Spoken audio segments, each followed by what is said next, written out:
Medo da morte. Podemos falar também tanatofobia, que é o pavor, o medo da morte.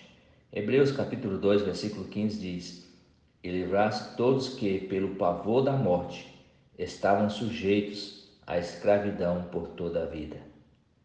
Aristóteles falou o seguinte: morte é o pior de todas as coisas, pois é o fim de tudo.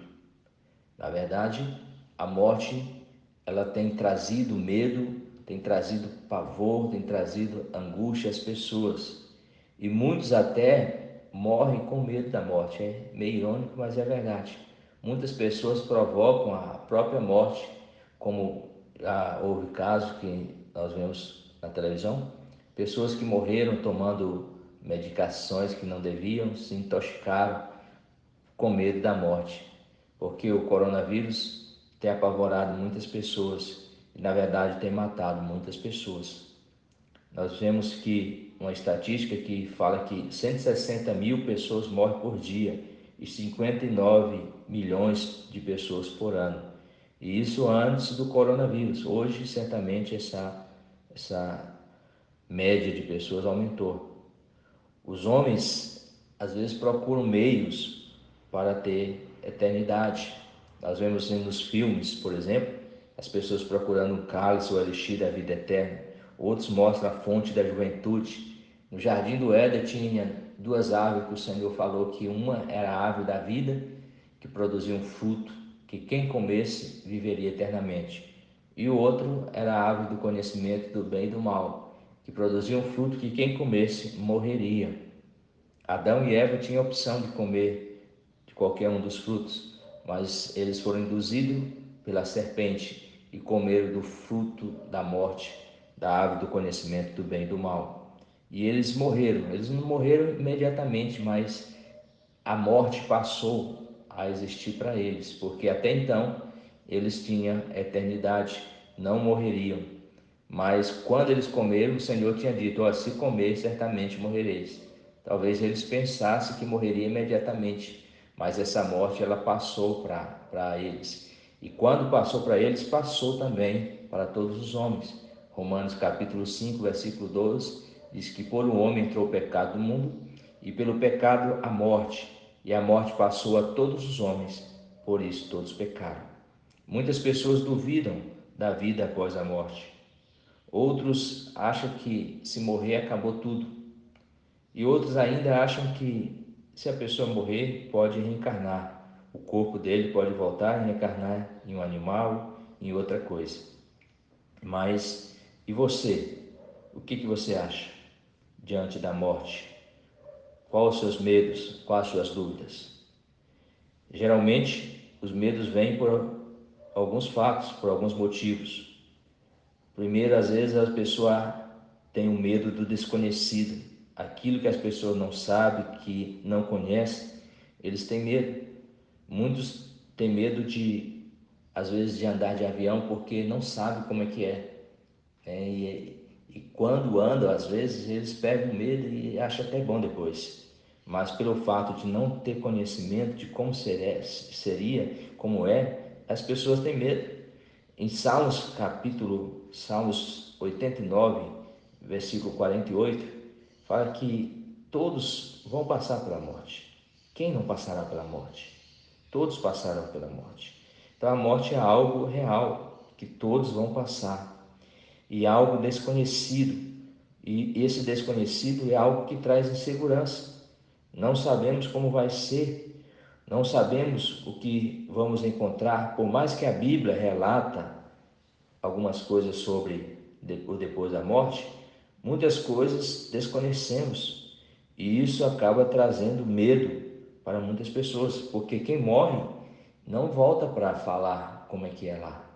Muitas pessoas às vezes relatam até que morreu, etc., mas não creio que a pessoa que morre realmente volta para relatar aquilo que aconteceu lá, né?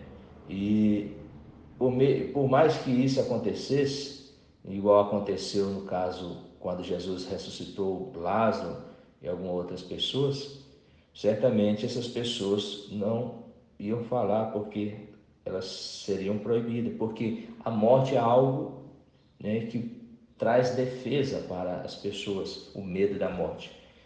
Na verdade, todos têm um receio, às vezes, têm um medo da morte.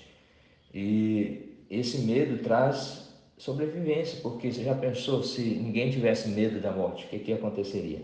As pessoas iam estar morrendo em massa, mas esse medo é algo que traz vida para a pessoa, segurança na vida. Então, o desconhecido, ele traz medo. Outra coisa que traz medo é a pessoa deixar esse mundo. Quantas pessoas vivem nesse mundo apegadas a este mundo e têm medo de deixar? Em Gênesis capítulo 19 fala sobre a mulher de Ló, que a mulher de Ló, ela olhou para trás ali e foi transformada numa estátua de sal.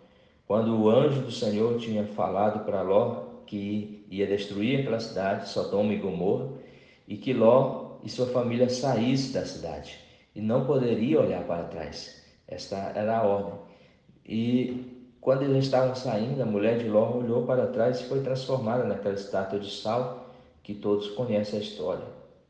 E isso, lá em Filipenses capítulo 1, versículo 21, diz, o apóstolo Paulo falando, olha, portanto, para mim o viver é Cristo e o morrer é lucro. O apóstolo Paulo, ele tinha uma convicção que se ele deixasse esse mundo, estaria com o Senhor Jesus, estaria nos braços do Senhor, estaria na eternidade com Deus. Por isso ele falou, o viver para mim é Cristo, enquanto eu estou vivendo nesse mundo é Cristo, mas se eu morrer, isso é lucro para mim. As pessoas são muito apegadas a este mundo, muitos por não terem convicção de uma vida futura, outros por gostarem tanto do pecado, dos prazeres que esse mundo oferece. O certo é que muitos são apegados exageradamente a esse mundo e jamais gostaria de deixar este mundo. E se tivesse uma oportunidade, um exemplo, igual o Senhor chegou naquela carruagem de fogo e falou para Elias, sobe, e ele subiu, ele partiu vivo. A Bíblia fala de dois homens que subiram vivo, que foram Elias e Enoque. Muitas pessoas tivessem essa oportunidade, talvez iriam dizer não, por ser tão apegada a este mundo. E outros também têm medo do inferno. Para muitos o inferno não é real, mas para quem crê na Bíblia sabe muito bem que ele existe. E está escrito que lá existe o fogo que nunca se apaga e o bicho que nunca morre. Há um fogo queimando e um bicho que fica atormentando as pessoas. E isso é real, isso está escrito na palavra de Deus. No subconsciente de cada pessoa, ele tem medo do inferno, tem pavor, porque eles creem que realmente no fundo lá existe algo terrível, e na verdade existe. A palavra de Deus fala que há caminho da morte. Provérbios capítulo 12, capítulo 14, versículo 12 e Provérbios 16, 25 fala desse caminho da morte, para onde leva esse caminho? Justamente para o inferno. Mas também há outras pessoas que confiam em Jesus. E Jesus, ele morreu naquela cruz para que pudéssemos ter vida. A palavra de Deus diz em 1 Coríntios capítulo 15, versículos 55 ao 57, onde está, a morte, a tua vitória? Onde está, a morte, o teu aguilhão? O aguilhão da morte é o pecado, e a força do pecado é a lei. Graças a Deus que nos dá a vitória por intermédio do nosso Senhor Jesus Cristo. Quando fala aguilhão aqui, está se referindo a uma ponta afiada, um ferrão. Aqueles, geralmente as pessoas que trabalham com gado, tem aqueles ferrão com aquelas varas com ferrão na ponta para estar fazendo com que o gado se mova de um lado para o outro. Então, aguilhão é justamente isso, essa ponta afiada que causa sofrimento. Então, a palavra de Deus diz, o aguilhão da morte é o pecado, o sofrimento da morte é o pecado. Quando a pessoa, ele confessa Jesus Cristo como Senhor e Salvador da sua vida, arrependido dos seus pecados, o Senhor perdoa os seus pecados, purifica, sara a sua vida. E a pessoa, então, ele tem uma vida diferente. Então, esse foi o propósito da morte de Jesus, entre muitos outros, foi nos dar a vitória sobre a morte. Então, em João capítulo 11, versículo 25, Jesus falou o seguinte: eu sou a ressurreição e a vida. Quem crê em mim, ainda que morra, viverá. Isso que o Senhor Jesus fez. Todos que creem em Jesus como Senhor e Salvador de suas vidas, certamente viverão com Ele pela eternidade. E isso nos causa alegria, nos dá alegria aos nossos corações de saber que o Senhor morreu por nós naquela cruz para que nós tenhamos vida. E quando estamos em Cristo, o nosso medo, ele realmente ele é vencido. A palavra de Deus diz que o verdadeiro amor lança fora todo medo. Esse medo e essa angústia, em Cristo nós vencemos. Nós somos vencedores em Cristo Jesus, porque Ele nos deu alegria, nos deu a paz e nos deu confiança que nele somos mais que vencedores. Por isso, creia no Senhor Jesus. Por isso, entrega a tua vida a Ele e você certamente vencerá esse medo da morte. Que Deus te abençoe e te guarde em o nome do Senhor Jesus.